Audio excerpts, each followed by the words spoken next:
ਦੋਸਤੋ ਪੰਜਾਬੀ ਟ੍ਰਿਬਿਊਨ ਦੇ ਰੋਜ਼ਾਨਾ ਪ੍ਰੋਗਰਾਮ ਵੇਲੇ ਦੀ ਗੱਲ ਵਿੱਚ ਤੁਹਾਡਾ ਸਵਾਗਤ ਹੈ।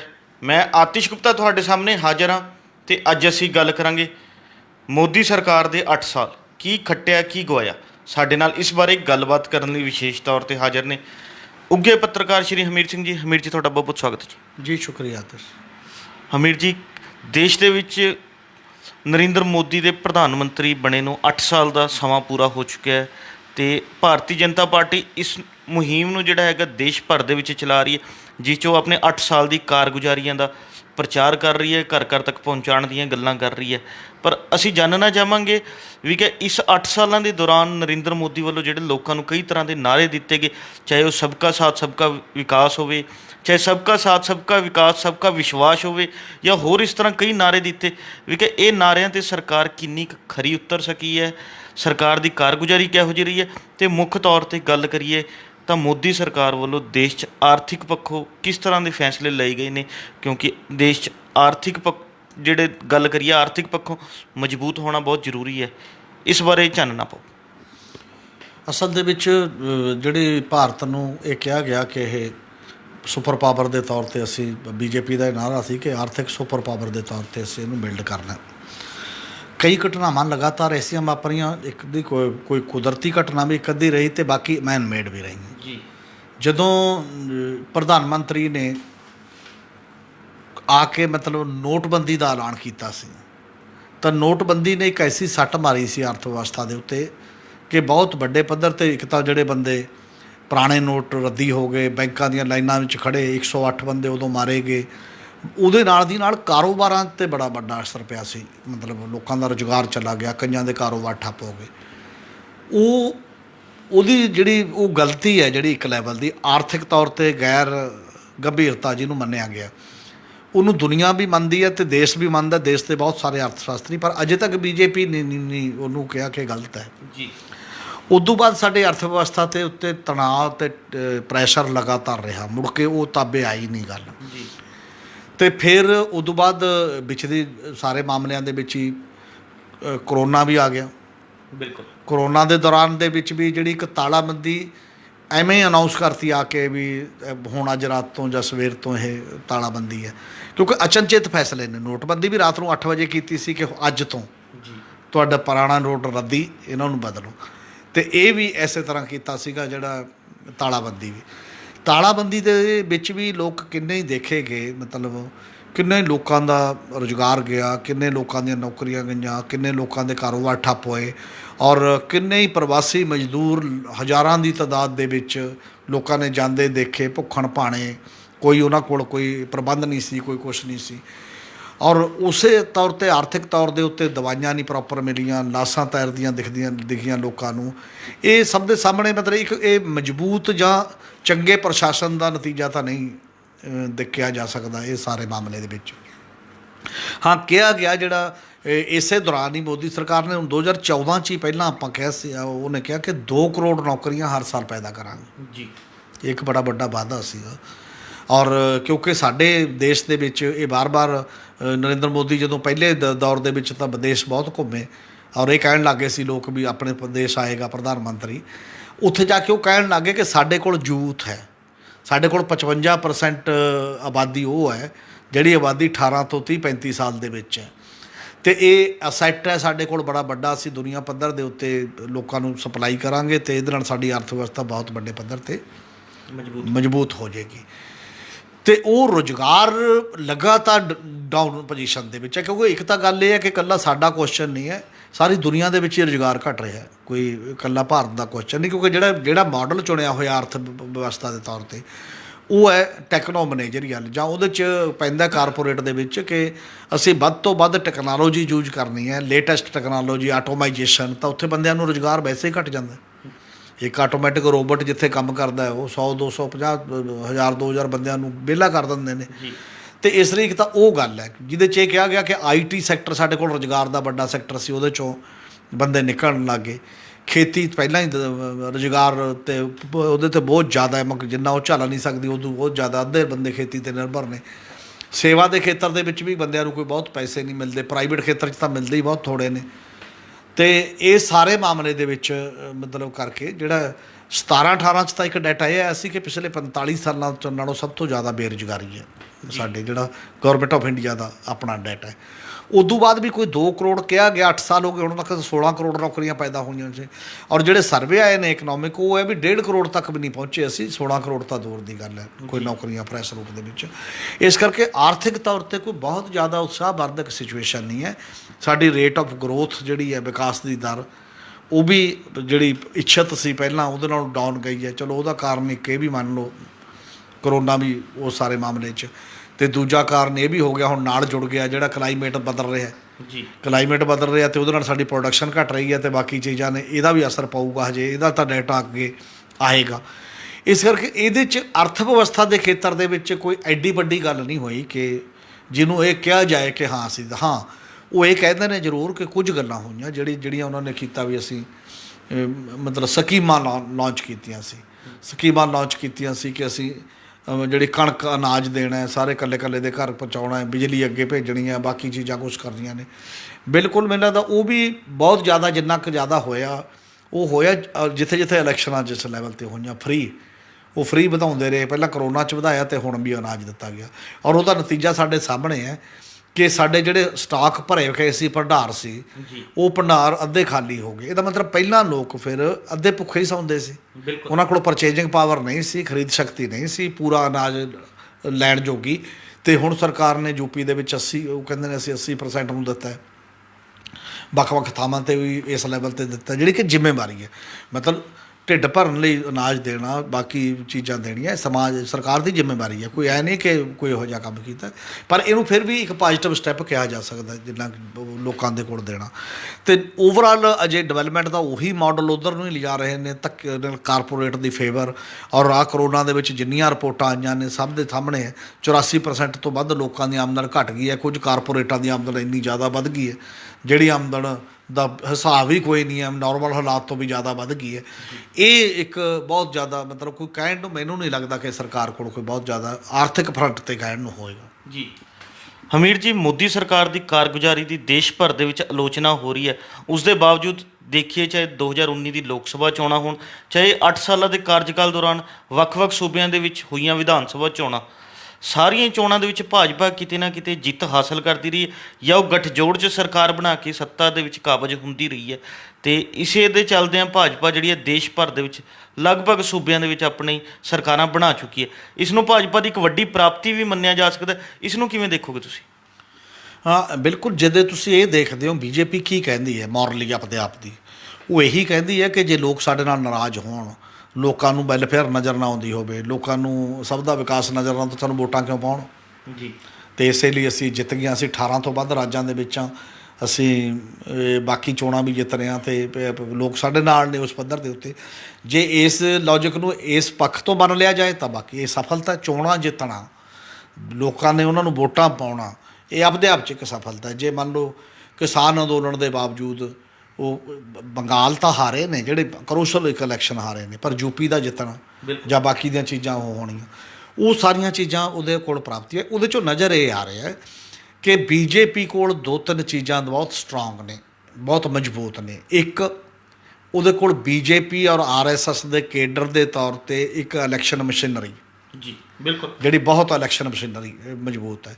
ਦੂਜਾ, ਉਹਦੇ ਕੋਲ ਹਰ ਸਮੇਂ ਇਲੈਕਸ਼ਨ ਮੋਡ ਦੇ ਵਿੱਚ ਰਹਿਣ ਵਾਲੇ ਟੀਮ, ਪ੍ਰਧਾਨ ਮੰਤਰੀ ਹੋਵੇ, ਹੋਮ ਮਿਨਿਸਟਰ ਹੋਵੇ, ਬਾਕੀ ਹੋਣ, ਉਹ ਪ੍ਰਧਾਨ ਮੰਤਰੀ, ਹੋਮ ਮਿਨਿਸਟਰ ਜਾਂ ਮਿਨਿਸਟਰਾਂ ਤੋਂ ਜ਼ਿਆਦਾ ਹਮੇਸ਼ਾ ਚੋਣ ਕੰਪੇਨਰ ਦੇ ਤੌਰ 'ਤੇ, ਚੋਣ ਲੜਨ ਵਾਲੇ ਬੰਦੇ ਦੇ ਤੌਰ 'ਤੇ, ਆਗੂ ਦੇ ਤੌਰ 'ਤੇ ਜ਼ਿਆਦਾ ਆਪਣੇ ਆਪ ਨੂੰ ਮਤਲਬ ਪ੍ਰਭਾਸ਼ਿਤ ਕਰਕੇ ਜਾਂ ਲੋਕਾਂ ਸਾਹਮਣੇ ਪੇਸ਼ ਕਰਕੇ ਖੁਸ਼ ਦਿਖਾਈ ਦਿੰਦੇ ਨੇ।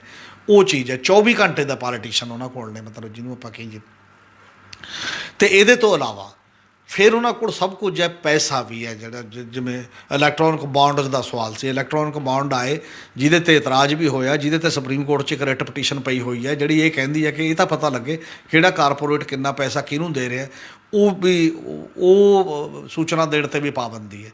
ਉਹ ਸੂਚਨਾ ਦਿੱਤੀ ਜਾਏ, ਘੱਟੋ ਘੱਟ ਪਤਾ ਲੱਗਦਾ। ਫਿਰ ਕਾਰਪੋਰੇਟ ਮਨੀ ਦਾ ਬਹੁਤਾ ਹਿੱਸਾ ਜਿਹੜਾ ਉਸ ਪਾਰਟੀ ਨੂੰ ਜਾਏਗਾ ਜਿਹੜੀ ਸੱਤਾ ਦੇ ਵਿੱਚ ਹੈ। ਅਤੇ ਇੱਕ ਉਹਦੇ ਮੁਕਾਬਲੇ ਜੇ ਅਸੀਂ ਦੇਖੀਏ, ਮੁਕਾਬਲੇ ਦੇਸ਼ 'ਚ ਕੋਈ ਪਾਰਟੀ ਨਹੀਂ। ਕਾਂਗਰਸ ਹੈ, ਮੰਨ ਲਓ ਵੱਡੀ ਪਾਰਟੀ ਦੇ ਤੌਰ 'ਤੇ, ਕਾਂਗਰਸ ਦੀ ਲੀਡਰਸ਼ਿਪ ਉਹ ਅੱਧੀਆਂ ਛੁੱਟੀਆਂ ਮਾਰਦੀ ਹੈ ਤੇ ਅੱਧੇ ਕੰਮ ਕਰਦੀ ਹੈ। ਹਾਫ ਹਾਰਟਡ ਕੰਮ ਹੈ, ਕੋਈ ਹੋਲ ਟਾਈਮਰ। ਇਹ ਕਾਂਗਰਸ ਦੇ ਅੰਦਰੋਂ ਬੰਦੇ ਕਹਿੰਦੇ ਨੇ ਸਾਰੇ ਉਹਨਾਂ ਦੀਆਂ ਚੋਣਾਂ 'ਚ ਵੀ ਸਾਡੇ ਕੋਲ ਕੋਈ ਬੰਦਾ ਨਹੀਂ ਹੋਲ ਟਾਈਮਰ ਪ੍ਰਧਾਨ ਨਹੀਂ ਜਿਹੜਾ ਸਾਰੇ ਕਿਤੇ ਤੁਰ ਫਿਰ ਸਕੇ, ਗੱਲ ਕਰ ਸਕੇ।